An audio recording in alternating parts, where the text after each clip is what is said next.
السلام علیکم دوستو، کیسے ہیں؟ امید کرتے ہیں سب خیریت سے ہوں گے۔ آج ہم لائے ہیں آپ کے لیے ایک اور نئی اور انفارمیٹیو ویڈیو۔ آج کی اس ویڈیو میں ہم بات کریں گے سیٹوپان 75 mg ٹیبلٹ کے بارے میں۔ تو سب سے پہلے ہم بات کرتے ہیں اس کی فارمولیشن۔ تو اس کی فارمولیشن ڈکلوفینک سوڈیم پلس میسوپروسٹول ہے۔ یہ گیٹس کمپنی کی پروڈکٹ ہے۔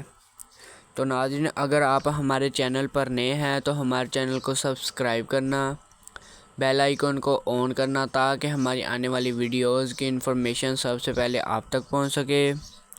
تو اب ہم بات کرتے ہیں کہ اس دوا کو کن مقاصد کے لیے استعمال کیا جاتا ہے۔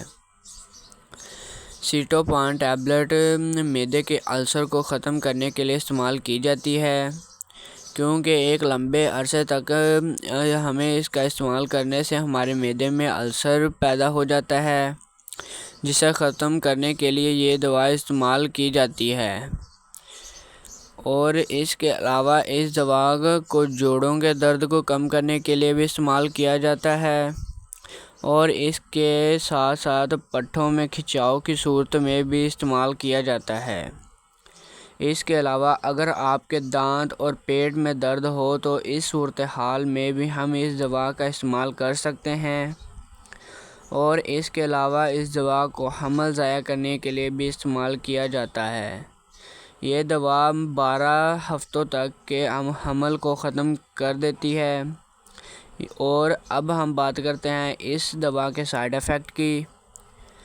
تو ان میں آپ کے معدے میں درد ہو سکتی ہے، الٹی کی کیفیت ہو سکتی ہے، متلی کی کیفیت ہو سکتی ہے، سر میں درد ہو سکتا ہے، اور چکر آنا اور قبض بھی اس کے سائیڈ ایفیکٹ میں شامل ہے۔ اور اب ہم بات کرتے ہیں اس دوا کو کن لوگوں کو استعمال نہیں کروایا جاتا۔ ان میں حاملہ خواتین خاص طور پر شامل ہیں، کیونکہ یہ دوا حمل کو ضائع کر دیتی ہے۔ اس لیے یہ حاملہ خواتین اس دوا کا استعمال نہ کریں۔ اور اس کے علاوہ ایسے افراد جن کو جگر کا مسئلہ ہو، اور اس کے علاوہ جن کو معدے کا مسئلہ ہو، یا پھر ایسے لوگ بھی شامل ہیں جس میں اس دوا کا استعمال کرنے سے ان کو الرجی ہو، تو ایسے حضرات بھی اس دوا کا استعمال نہ کریں۔ اور اب ہم بات کرتے ہیں اس دوا کی کتنی مقدار ہم ایک دن میں استعمال کر سکتے ہیں۔ ایک دن میں ہم 1 گولی استعمال کر سکتے ہیں۔ اور اس کے علاوہ ایسے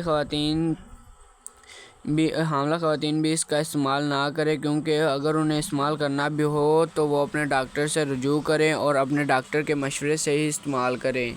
تو ناظرین، ہمیں چاہیے کہ ہمیں کسی بھی قسم کی دوا استعمال کرنے سے پہلے اپنے ڈاکٹر سے مشورہ کر لینا چاہیے، اور اپنے ڈاکٹر کے مشورے سے ہی استعمال کرنا چاہیے۔ یہ تھی ہماری آج کی ویڈیو۔ ملیں گے ہم اپنی ایک اور نئی انفارمیٹیو ویڈیو کے ساتھ۔ آج کے لیے اتنا ہی۔ اللہ حافظ۔